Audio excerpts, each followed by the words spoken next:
Bonjour et bienvenue sur la chaîne des coulisses de l'animation. Aujourd'hui, nous vous proposons de découvrir les dessous d'un métier souvent méconnu dans l'univers de l'animation, le layout. De layout? Jamais entendu parler. Toi, tu n'as pas regardé notre précédente vidéo. C'est un métier qui malheureusement est mal compris, mais pourtant essentiel dans le processus de production. Il passe souvent inaperçu, notamment dans les écoles de formation où il est souvent mentionné brièvement. Comment rentre-t-on dans ce département? C'est souvent par le hasard, comme ce fut notre cas. Bien que souvent appris sur le terrain, le layout est pourtant crucial dans le processus d'une série animée. Il nécessite une compréhension approfondie de la chaîne de production pour anticiper les besoins des autres départements. Travaillant généralement en équipe de 2 ou 3 artistes, nous devons faire preuve de créativité. Intervenant après la modélisation, il nous arrive parfois de collaborer avec eux dans la réflexion de l'aménagement des décors pour le set dressing d'environnement. Lorsque nous ouvrons notre logiciel de 3D, la scène est généralement vide.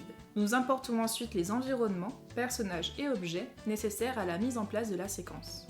Il est important de noter que nous ne disposons pas toujours de tous les éléments nécessaires au démarrage d'un épisode, ce qui nous amène parfois à devoir modéliser les éléments manquants pour permettre au réalisateur de mieux saisir l'action dans la scène. Ces éléments sont remplacés ensuite par leur version finale. Nous avons parfois besoin de changer la taille des objets. Nous devons alors consulter le département de modélisation avant de faire des modifications. La communication, c'est primordial. Nous sommes également chargés du set dressing au niveau du plan, que ce soit pour supprimer des objets gênants pour le cadrage ou pour en ajouter afin d'enrichir la composition de l'image. C'est pas un peu de la triche? Pas vraiment. Les spectateurs ne remarquent pas lorsque nous retirons des éléments de décor, comme un arbre ou un buisson par exemple. On doit simplement admettre que la triche fait partie intégrante de notre travail en layout. Tant que cela sert la narration, c'est ok. Ah oui, c'est cocasse. En tant que premier département intervenant dans le processus de production, notre équipe est chargée de tester le pipeline et les premiers outils de la série. Notre objectif est d'anticiper au maximum les problèmes susceptibles d'affecter la suite de la production. Nous prenons en compte les besoins des différents départements, principalement celui de l'animation qui travaille sur nos scènes. Les layout artistes doivent donc garantir que chaque plan est en ordre avant d'être transmis aux animateurs. Une scène de layout bien réalisée est indispensable pour offrir aux animateurs de bonnes conditions de travail. Nous devons aussi réévaluer les besoins spécifiques à l'épisode, tels que l'intégration d'effets spéciaux ou d'éléments dans la composition finale. Mais pourquoi ça coule à côté? Non mais attends, la bouteille n'est pas au-dessus du verre? Oupsie! Pour éviter les problèmes au département du FX, nous ajoutons souvent des proxys dès l'étape du layout. Ces proxys sont des modélisations simples qui indiquent l'emplacement des effets spéciaux, facilitant ainsi leur intégration dans la scène. Nous participons également à la prévisualisation du layout, collaborant étroitement avec le réalisateur pour élaborer des cadrages qui enrichissent la narration. Notre objectif est de comprendre pleinement sa vision et de la retranscrire visuellement à l'écran.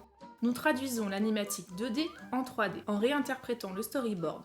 Parfois, certains plans qui fonctionnent bien en 2D ne sont pas aussi efficaces en 3D. Nous devons donc adapter et ajuster les mouvements de caméra en conséquence. Parfois, il y a des différences d'échelle entre l'animatique et les éléments 3D, ce qui nous amène à faire des propositions de cadrage au réalisateur. De plus, le layout peut être inversé par rapport à l'animatique, souvent pour des raisons scénaristiques ou d'action dans le décor, étant donné que les storyboarders n'utilisent pas toujours des décors finaux.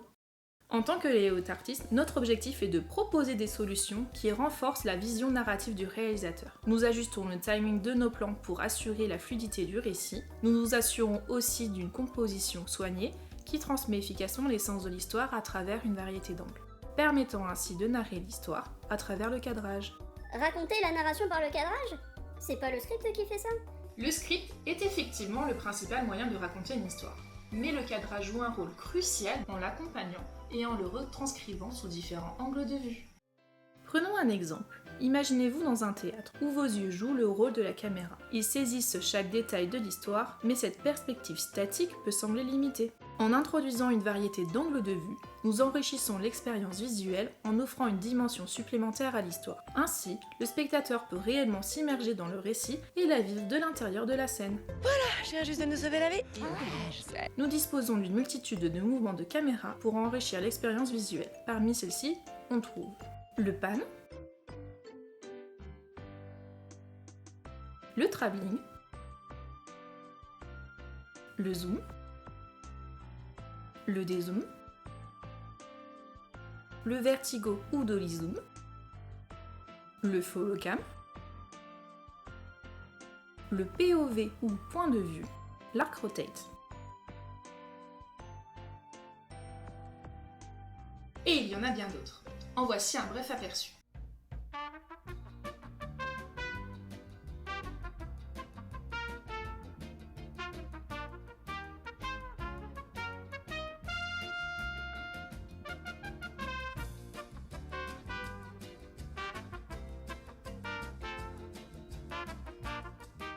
De plus, il est crucial de maîtriser la focale. Bien que certaines règles puissent varier d'une production à l'autre, les fondamentaux demeurent les mêmes. C'est quoi une focale? En gros, il s'agit du champ de vision de la caméra. Ah, j'ai compris. Enfin, je crois. En fait, non. Tu peux m'expliquer? Une grande focale permet de zoomer sur des détails spécifiques. C'est idéal pour mettre en valeur un personnage ou un élément en particulier. A l'inverse, une focale plus petite capture une plus grande partie de la scène, parfaite pour des plans d'ensemble où de nombreux éléments doivent être inclus dans le cadre. Voici une liste non exhaustive de types de plans. Le plan d'ensemble, le plan moyen, le plan américain, le plan rapproché, le gros plan, le très gros plan.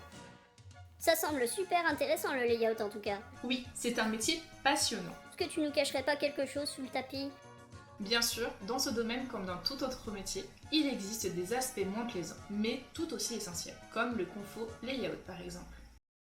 De temps en temps, des plans peuvent être cassés ou buggés. Nous intervenons donc pour les réparer. Selon le problème, nous pouvons être amenés à collaborer avec l'équipe des développeurs ou IT. Comme vous avez pu le constater, le layout marque le début du processus de production. À ce stade, nous n'avons pas encore une vision complète de ce que sera le résultat de l'image finale. Honnêtement, c'est ce qu'on apprécie dans ce métier. Redécouvrir nos plans finalisés plusieurs mois plus tard est fascinant. On a la sensation que l'on a sublimé notre travail. En résumé, le layout, tel des fondations, demeure un élément crucial, mais souvent méconnu de la production animée. Grâce à une collaboration étroite entre les différents départements, il agit en coulisses pour garantir la stabilité et la cohérence de l'ensemble du processus de production. Nous espérons avoir réussi à vous transmettre un peu de notre passion pour ce métier et que vous accorderez davantage d'attention au cadrage lors de vos futurs visionnages de films et séries.